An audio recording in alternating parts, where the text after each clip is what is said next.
Hola, bueno Roberto, vamos a finalizar con lo prometido. Disculpa por la desprolijidad de hacerlo así por partes, pero fue lo que me permitió el celular. Ya habíamos hablado de la primer teoría que se refiere al texto, la que explicaba el aparato psíquico desarrollado por Freud, con el ello, el superyo y el yo. Y sigue aquí en el texto describiendo una segunda teoría que dice: la segunda está representada por las teorías psicoanalíticas de la sociedad punitiva, entendiendo que la reacción penal al comportamiento delictivo no tiene la función de eliminar o circunscribir la criminalidad, sino que corresponde a mecanismos psicológicos ante los cuales la desviación criminalizada aparece como necesaria e ineliminable para la sociedad. Esta segunda teoría lo que toma es a la sociedad como sujeto, ¿no? Como que si la sociedad fuese un sujeto, entonces tendría estos mecanismos ya descritos en los sujetos del yo, el ello y el superyo, donde en este caso los mecanismos defensivos de ese sujeto sociedad va a ser el derecho penal. El derecho penal como un superyo de la sociedad. Entonces, cuando la sociedad o integrantes de la sociedad actúan o cometen conductas que no permitidas por el super yo, es decir, por la ley, entonces serán penados a través del Código Penal, justamente. A eso se refiere con esto de mecanismos psicológicos ante los cuales la desviación criminalizada aparece como necesaria e ineliminable para la sociedad. La función psicosocial que ellas asignan a la reacción punitiva permite interpretar como mistificación racionalizante las pretendidas funciones preventivas. Es decir, como sujetos tendemos a racionalizar las cosas. Eso es un mecanismo de defensa. La ley sería la racionalización, esa organización racional, para funcionar como un mecanismo de defensa ante la criminalización, digamos, de la sociedad. Esto para explicarlo un poco lo que dice acá, ¿no? Se puede desarrollar más esto, ¿no? Después sigue, otra de las variantes es la teoría del simbolismo, que sostiene que todo objeto, toda acción, toda persona puede tener un valor simbólico inconsciente y representar por tanto cualquier cosa diversamente. Como ejemplo de ello podemos mencionar que el mismo delito de hurto no siempre puede ser explicado como deseo de riqueza, porque el objeto robado puede representar el amor y la persona agredida puede representar a otra que de alguna manera puede representar a la que se le desea hacer un mal. Esto es ya más complejo y muy teórico también desde lo psicoanalítico, es decir, que un hurto, por ejemplo, puede tener como consecuencias no aquello consciente y evidente, que decir robó esto porque lo quiere para él, sino que roba esto porque eso significa algo particular para él, para ese sujeto, para la historia de ese sujeto y para la historia de esa otra persona a la que está robando. Eh, Después sigue, esta teoría puede encontrar aplicación en los delitos llamados políticos, en los que se parte de la ecuación inconsciente que el sujeto hace entre padre y Estado, por lo que el odio hacia la figura paterna puede desarrollarse en rebelión política. Esto explicaría, o esta teoría serviría para explicar, los crímenes, por ejemplo, de atentados políticos donde se ataca justamente al Estado. Pensemos, por ejemplo, en cuando se, por ejemplo, meten bombas como por ejemplo para atacar directamente al Estado. Entonces ese Estado representa al padre. Entonces cuando ya hay un conflicto entre aquel sujeto que fue el padre, que debería haber sido el padre, acá lo extrapola a el Estado como padre. Entonces, cuando se ataca al Estado, estos sujetos estarían atacando indirectamente, inconscientemente, a lo representativo, a lo paterno. También podría ser utilizada para explicar los delitos gratuitos y vandálicos. Este tipo de delitos cuando, por ejemplo, entran a robar a un colegio y destrozan al colegio y se suele decir, pero ¿por qué no robaron simplemente? Porque además de robar, destruyen o destrozan el colegio, bueno, porque van más allá, ya es un rechazo hacia lo que significa el colegio, hacia lo que significa el Estado.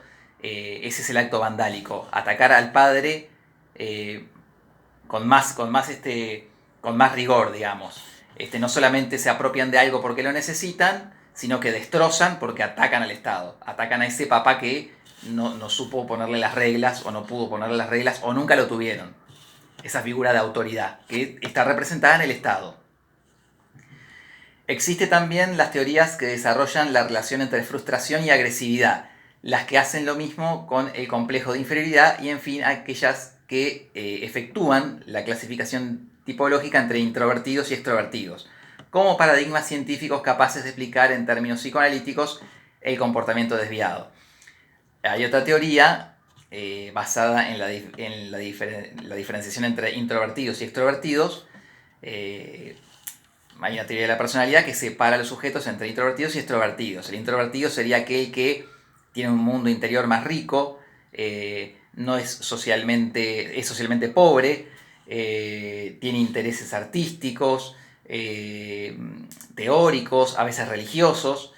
En contraposición está el extrovertido, ¿no? Que todo está afuera, tiene poca capacidad de introspección, le gusta viajar, le gusta la aventura, le gusta arriesgarse, no puede estar solo, al contrario del introvertido que prefiere estar solo. Entonces, los delitos de cada uno de estos sujetos tendrían características diferentes. Más agresividad en los extrovertidos, menos agresividad en los introvertidos. Por ejemplo, una estafa es más propia de un introvertido, una falsificación es más propia de un introvertido, entrar a robar armados un banco es más propio de un extrovertido, en esta teoría, ¿verdad? Otras teorías explican cómo la sociedad punitiva, separándose como el bien del mal del sujeto delincuente, transfiere a él las propias agresiones. Así, Ostermeyer explica que la pena no basta para descargar todas las agresiones reprimidas, una parte de ellas es transferida al exterior, a otros individuos, por medio del mecanismo de proyección. Reingold también pone en relación con este mecanismo de proyección la función de la literatura y de los films sobre crímenes. Es el mismo mecanismo de la alarma social suscitado por la representación de los crímenes a través de los mass media, que por intermedio de la fantasía, que por medio de la fantasía lleva a los miembros de la sociedad a proyectar las propias tendencias asociales en figuras de delincuentes particularmente temibles o en tipos de sujetos desviados. Acá supone esta teoría que el afuera, como puede ser los mass media, el cine, por ejemplo, interfiere en el sujeto y estimula de alguna forma al crimen. Por ejemplo, películas, por ejemplo, como las del Padrino o todas las de la mafia, suelen algunos sujetos ser estímulo de hacer lo mismo que esos personajes. Hay una identificación con esos personajes donde se lleva después la fantasía a la realidad. Por supuesto que serían sujetos donde la diferenciación entre fantasía y realidad estaría muy endeble. Además es una teoría que no ha tenido una demostración de que esto sea efectivamente así. Esta teoría también se extiende a los videojuegos, donde se dice que bueno, los videojuegos violentos hacen que el niño pueda ser violento. Sin embargo, hay experimentos que han demostrado que esto no es así. A veces funcionan como una descarga, en lugar de favorecer la violencia. O sea que habría que ver cada caso en particular. Pero lo que sostiene esta teoría es esto, es que desde el afuera, desde los mass media, a veces hay como una estimulación en generar sujetos que son héroes. Por ejemplo, Pablo Escobar, la otra película no me sale ahora el personaje de Robert De Niro y Al Pacino,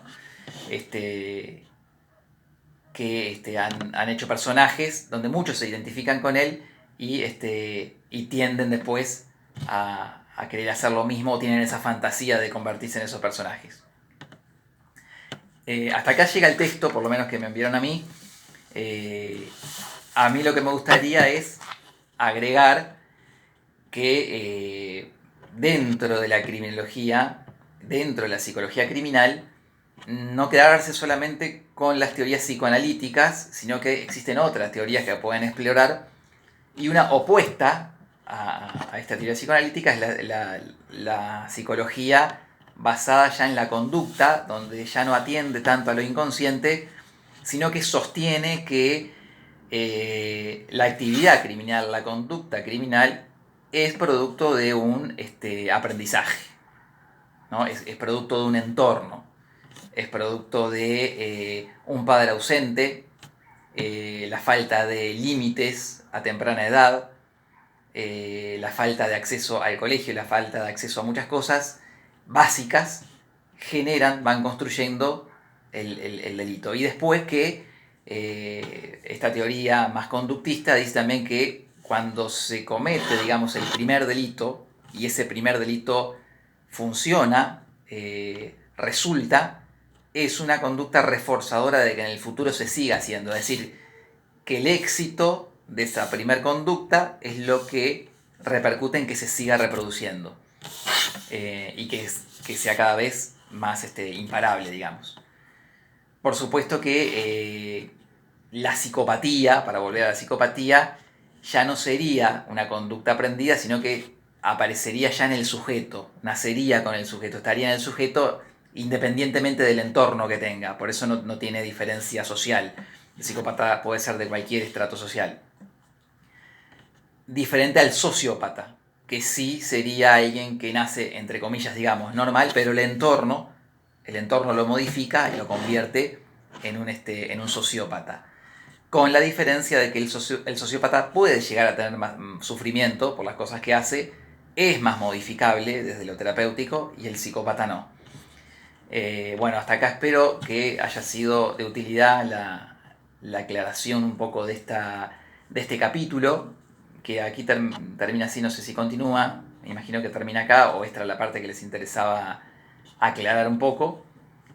Pero como base, resumiendo, es eso, como que el psicoanálisis aporta que la conducta tiene un trasfondo inconsciente, una motivación inconsciente de la que, justamente por ser inconsciente, a veces hacemos cosas que no sabemos por qué las ejecutamos, y detrás habría todo un significado, un trasfondo.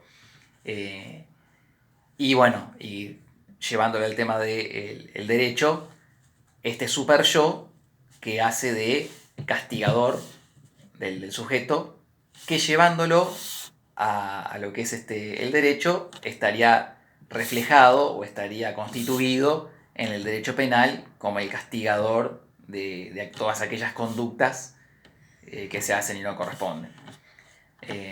Bueno, quedamos por acá y esperamos haber sido de utilidad. Saludo para todos.